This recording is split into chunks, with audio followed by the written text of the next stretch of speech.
Our dear viewers, today on the floor you have me, Zahra Abdulrazak, and our special guest, Ms. Azra Abdulrazak, who she's an upcoming doctor and an entrepreneur by choice. And we have Ms. Nasra Aswai, an upcoming diplomat, international speaker by profession, and writer by passion. So the topic today is girls' challenges in 21st century and how to overcome them. Welcome all.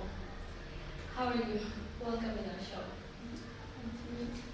So, as we said, our topic today is girls' challenges in 21st century and of course how to overcome them. We know like everybody has challenges in life. So now that we're being specific, what can you tell us about the girls' challenges, the challenges that girls face in daily life? Let's start with you, Ms. Azra. Oh, first, I'm honored to be here with you today. When we talk about girls' challenges, I mean, not to be selfish, but we all go through challenges. It is more sensitive on the female side, and it is hard to express it because of some challenges that go in within challenges. And I feel like these challenges, they can be divided in various aspects. When we say aspects, we can say it's sort of economically, and we happen socially, where we go through these challenges in our families sometimes, and we have other challenges that we go, because lately the world is developing. We have challenges that we go through globally, like female go through them in the entire universe, like they're common. So for me, I feel like these challenges, since we all have different backgrounds, so they touch each female or each girl differently at a different period of time. Okay, so you mean they're sensitive? That's the word. Yeah, I can say they're sensitive. I mean, they like saying we're dramatic, but no, we're not dramatic. It's just the fact that we have big hearts. Okay, thank you. And Ms. Nasra, what can you tell us about the challenges? Challenges, it's what we face every day. It's what we've been facing ever since we were born. It's what we hear every day. And as Ms. Azra just said, it's something which is going on, and it can be divided economically, socially, worldwide. So I think everybody can agree with me that it's actually something which is really sensitive, as you say, and it should be taken really seriously, because even in the population, the girls' population are more than girls are more than boys' population. So we can actually look at it in more broad way, and what can we solve this globally, but also we have to start from where we are. So yeah, that is how the approach we can use in those ways. So Ms. Azra, you say that the challenges can be faced economically, socially, globally.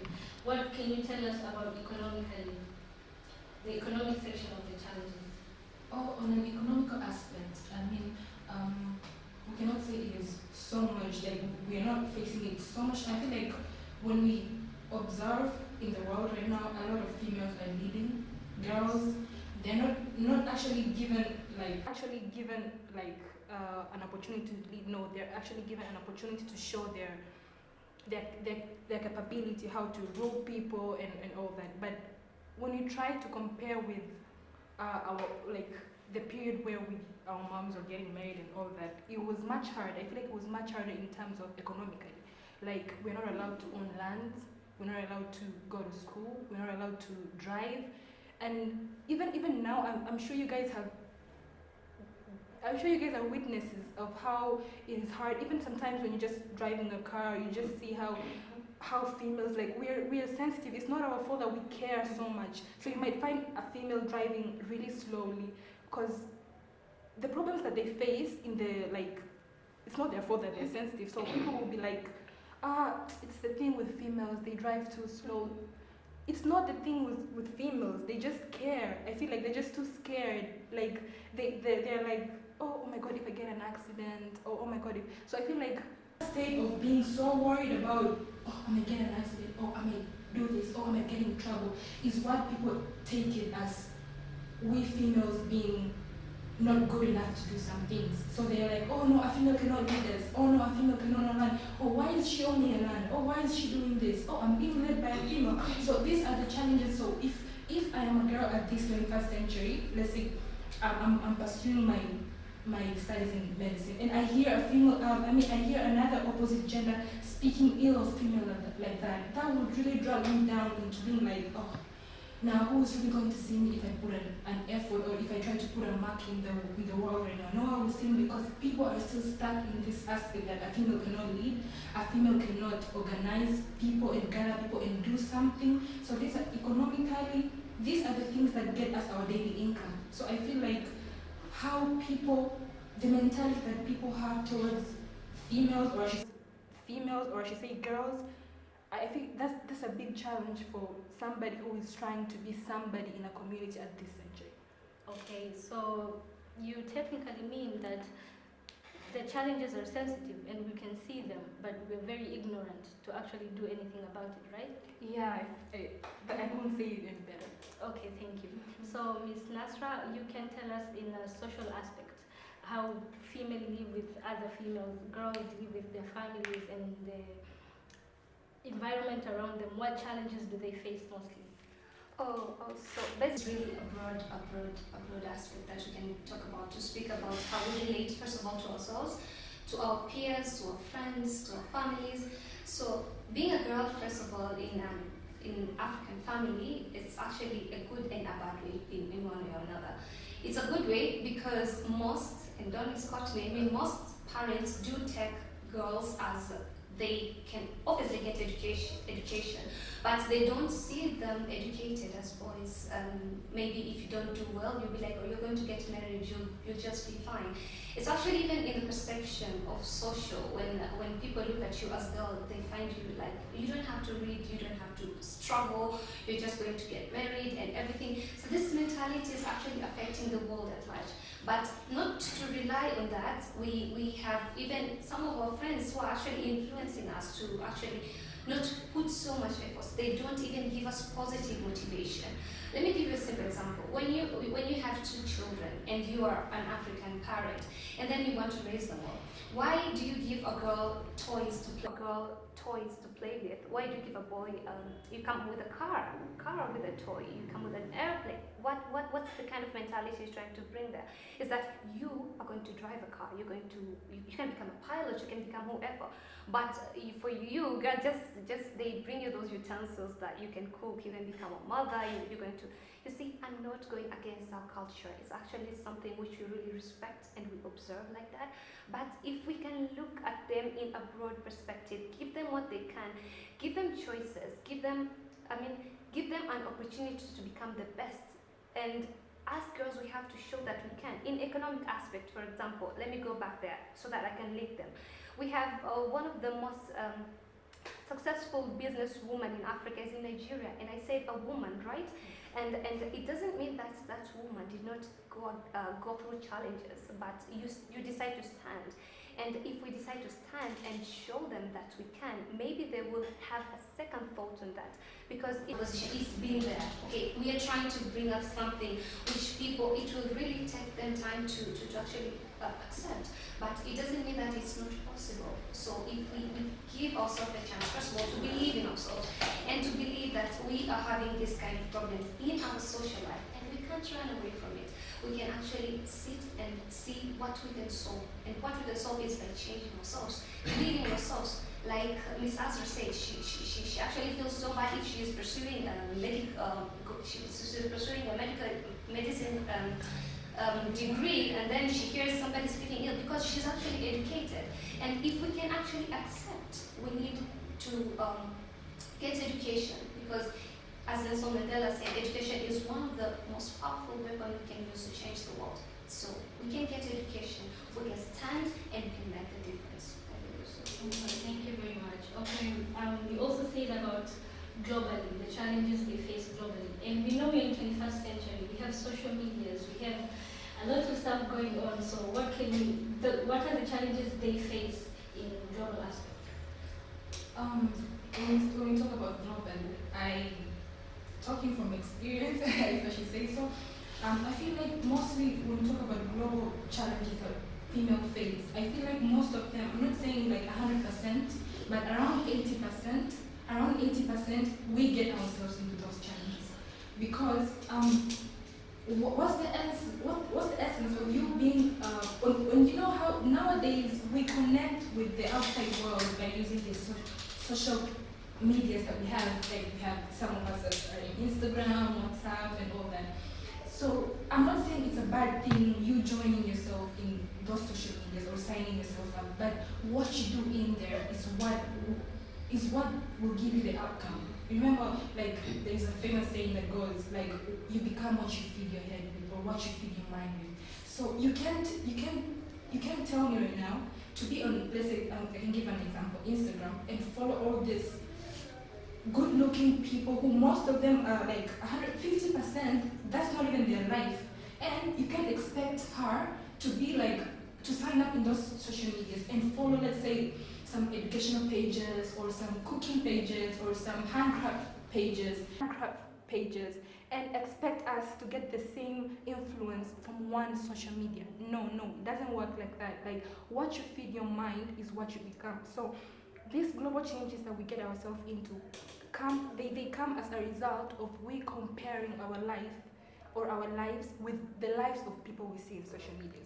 Or you might see somebody driving a new car, or I wanted, it's good to like those good stuff or demand them or want them, but it increases the need and it increases the hunger, I can say, for you wanting it. And if anybody promises you that the car right now, you can take it considering that, oh, you saw somebody having it or you saw somebody driving it in Instagram. So I have, as I was saying, talking from experience, I've seen people who try actually really hard to cope with life of Instagrammers that they see, or recording their expensive malls. Or the truth is, not all of us can afford the Instagram life. That's the truth. So some problems we invite ourselves, we drag ourselves into. So I feel like that we can't change the world when it comes to the global challenges. I think it begins with ourselves. Thank you very much. Okay, so we're done with our first part, and we come back to talk about how to overcome the challenges that we got from this beautiful and young or upcoming important people. Thank you. 3, 2, 1. Action. Welcome back, dear viewers. Back to you, Miss Nasra. So she talked about the global challenges, and she talked about social media and how we follow the lives of the people we see posting, meaning the Western culture. So what do you have to say about that? I really am interested in social media part, because like 90% of young people are really engaged in social media. And actually it's a good thing to some of the people who are using it productively. We have people who earn money from social media, and we have people whose culture, morals have been distracted because of social media. So I believe you are what you feed yourself. They say your network is your network. You become who you surround yourself with. If you can as well, if I can agree with her, surround yourself with some positive people you're going to grow with in social media. If you're going to follow an Instagram page on motivation quotes, on life success and stuff like that, that can be of really, really good help. But if you're going to waste your time, they say on the internet is the most important place where you can choose to be stupid or you can choose to be smart. But most of the people choose to be smart, because they end up doing things which are not good morally, nor even good in their own development as people. So basically, if you can use social media, I think we can grow from it. I'm actually one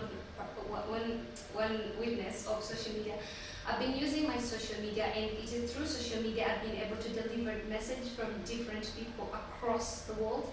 I've been communicating with people, sharing their challenges. So you see, you are what you surround yourself with. So basically it lies down to what she said, it lies down to us. The social media is not bad. People who created social media, their main intention was to connect people. Okay, so globalization, connecting the world, you understand? It was never connecting people for bad intention. It's about how you go, what's your intention when you go into social media. It's what really matters. So if we can put our attention, if we can organize ourselves and our minds and be ready for change and grow from social media, I think that can be of a really good help for mindfulness. Okay, Ms. Charity begins at home and begins with With you, yeah. This brings me back to how to overcome. How do we overcome these challenges, or how do the girls in this century mostly overcome these challenges? Ms. Azra, please. That's actually a very hard question because we have different ways on which we solve our own problems. So like what you choose, the solution you choose is like will go hand in hand with the outcome. So I feel like they're also different in aspect. Like I believe that we're not the only people going through economical challenges. Even men are going through economical challenges. Like no family will give a man to be in charge of something if he's not careful, if he's not learned. So I feel like these solutions will rely to all challenges, but of course we are talking about females right now. So on the side of let me talk on the side of globalization. Like as she said, like she has connected with people. She has used social media as a platform for her to deliver her message, to motivate people. So I feel like it all begins with you, what you choose. Like even if it's whether it's economically, socially, nobody will take you out of your line if you're really, really determined and you're really serious about it. So if let's say on the side of social, if let's say your parent tells you, no, you can't go to school, you have to get married. If you just if you just go with the flow, like, okay, yeah, you know me, I just have to get married and all that, they will carry that with you, like, okay, she's okay with it. But if you stand, if they really see that, okay, she's determined, okay, she doesn't want this, I feel like it can give them at least a second thought to give you a chance to pursue your education. So you have to prove yourself wrong, prove them wrong. And like, you know, like it's very hard. It's very hard when the entire mass is attacking you and you're the only person who has to prove all of them wrong. But we all know that challenges are what makes us better. Nobody made it to the finish line without challenges. No, it's not an easy road. No, there is no shortcut to success. So you just have to fight. Wake up each day with a goal. Wake up each day determined. Wake up each day fearless. Just do the right thing. Make sure people know your intention as to why you want to do something, and make it clear with people. So I feel like the challenges are what you're given, and the solution is what you give to the challenge. So the challenges, we cannot make a change if it doesn't begin with us. So I feel like it's in our hands, all of us. Thank you. Yes, Ms. Nasra, what do you have to say about that? First of all, as I said earlier, a solution begins from oneself, and actually it's my call, first of all, to the parents, the society, and everybody who's watching us. We should actually be able to accept changes, and we should be able to give women, girls, female, a chance also to lead and to contribute in socio-economic development. But what about us as females, as women, as leaders of today and tomorrow as well? What are the contributions that we're making? Are we giving 120% in whatever that we do? Are we actually making changes to the society? Are we becoming positive impact to ourselves and to the people around us? So it actually lies down to us, to our actions, to our contributions, to our engagements in education and our engagement in social life.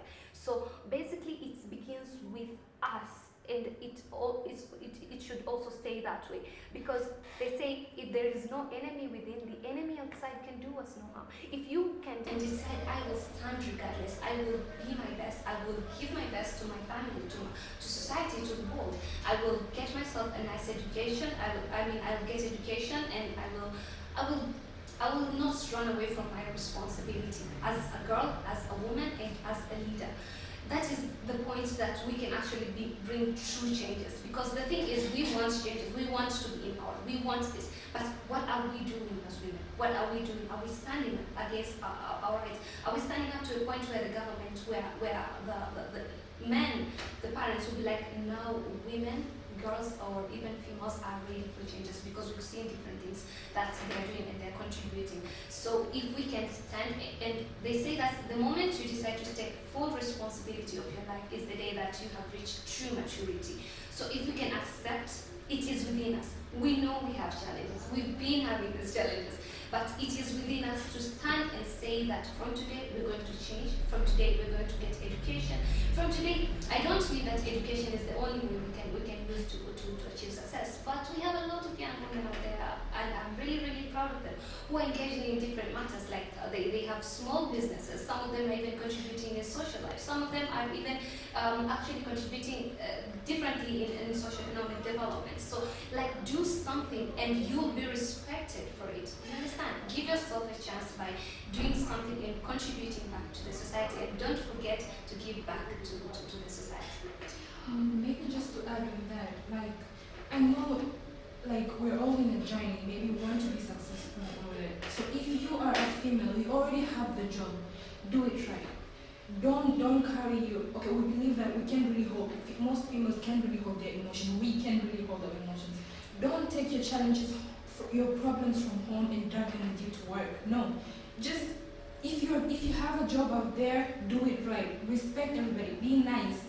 Just do it right. If maybe you're in the government, you're working in the government, do it right. Do it the right way. Have discipline. Dress well. Like most people say, I feel like one of the extra challenges that we face, they say dress how you want to be addressed. You cannot just dress anyhow and show in somebody's office and expect somebody to be like, oh, you earned the job because you studied. No, because I see most females making it and people be like, oh, she was granted the post because of this and this and that. Prove people wrong. Don't show up somewhere just for the sake of showing up, dressing anyhow. I mean, yeah, it's your right to dress anyhow, but you know how the world is going. You can't dress in an appropriate way and expect people to take you in a serious way. No. So if you have a job, if you're running an institute, if you're a teacher, if you're like you just employ yourself, just do it right. Prove people wrong. Like, you already know how the world is outside. Don't give them a chance to say, oh, she's a female, that's why she's behaving like this. Don't give people a chance. Like, the biggest mistake we do, we give people chances. Like, that's the biggest mistake. We give people a chance to use the same mentality that they have towards us. Oh yeah, she's doing this. Oh, don't worry, she's going to get a job. Or why are you even struggling? You're going to get married. Don't give people those chances to say that. Make sure everybody sees that you're a female, you're determined, you want your own everything. Just make sure that whatever post that you have right now in your life, as you said, be responsible. Like, I feel like that's a very good point. Be responsible. Do it right. Like, this is I really, really hate it when I see females just, people be like, I don't want to be attended with a female. She'll be mean at me, or my dear females out there, if you have an office, if you're working somewhere, please just be nice, because we already know what the world thinks of us right now. Like, so just do it right. Whatever you're doing, just do it right. Okay, just to add up, just to wrap up, actually, it's actually wrapping up. I am really hurt seeing young females, especially the ones who are still in schools. Some of them are in high schools and all. They actually go through life without knowing actually the direction. When I actually visit multiple schools and universities, when I ask them, who do you want to be? I don't know. I have no dreams. So actually, I feel like it's my call to tell you guys that you should have a dream. You should know who you want to be. You should know what you're passionate about. Because the moment you realize that I'm passionate about this, I want to become a doctor, you'll give your best. You'll study really, really hard.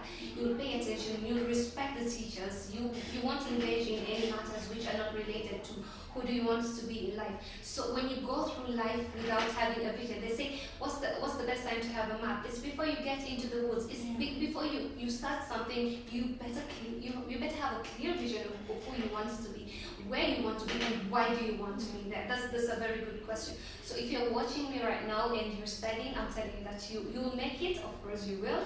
But you have to make sure that you're really passionate in what you do. You have a really, really clear dream, because trust me, if you don't have a dream, you won't even know where you're going at all. You'll just lose your vision.